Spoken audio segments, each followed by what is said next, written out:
Koala ni mnyama wa kipekee anayejulikana duniani kote kwa tabia yake ya kulala fofofo kwa muda mrefu sana na maisha yake ya kupenda utulivu.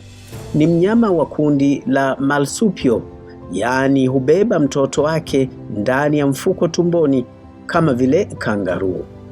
Koala hupatikana hasa nchini Australia na amezoeleka sana kuishi juu ya miti.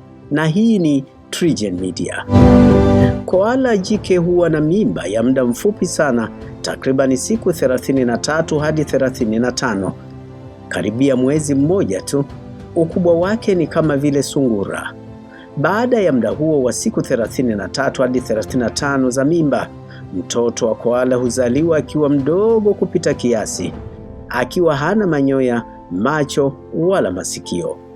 Mtoto huyo hutambaa mwenyewe hadi kwenye mfuko wa tumbo la mama yake, yaani pouch, ambako hukaa kwa takriban miezi 6 hadi 7, akinyonya maziwa na kuendelea kukua. Baada ya miezi kadhaa kwenye mfuko, mtoto huanza kutoka nje pole pole na kukaa juu ya mgongo wa mama yake. Katika kipindi hiki huanza kujifunza kushikilia matawi ya miti, kutafuna majani na kuishi peke yake. Mtoto wa koala huchukua karibu mwaka mzima kuwa huru kabisa na kuanza maisha ya kujitegemea.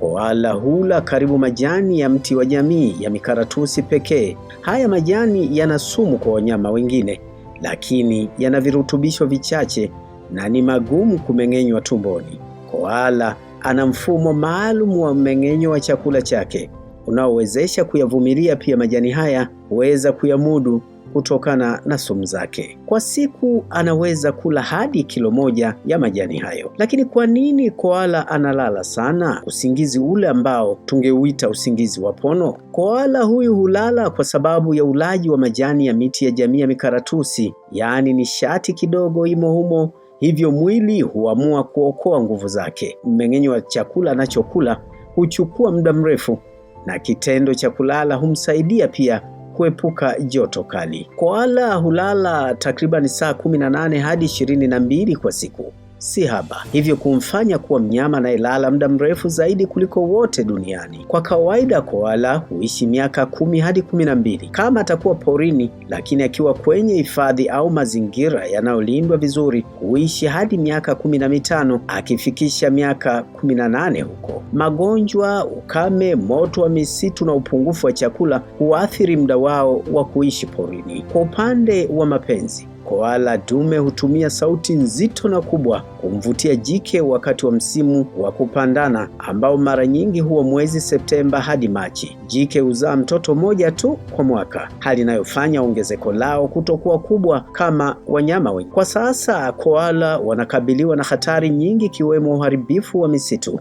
uchomaji moto wa misitu, magonjwa kama vile chlamydia na kugongwa na vyombo vya moto, hasa magari. Kwa kifupi, ni miongoni mwa wanyama walio hatarini kabisa kutoweka duniani. Koala hupatikana nchini Australia pekee, hasa katika maeneo ya Queensland, New South Wales, Victoria na South Australia, na hupendelea maeneo yenye miti mingi ya mikaratusi na mazingira tulivu. Koala ni mfumo wa kiumbe aliyezoea mazingira yake kikamilifu, hata kama maisha yake yanaonekana ya kuwa ya uvivu zaidi na kulala muda mwingi.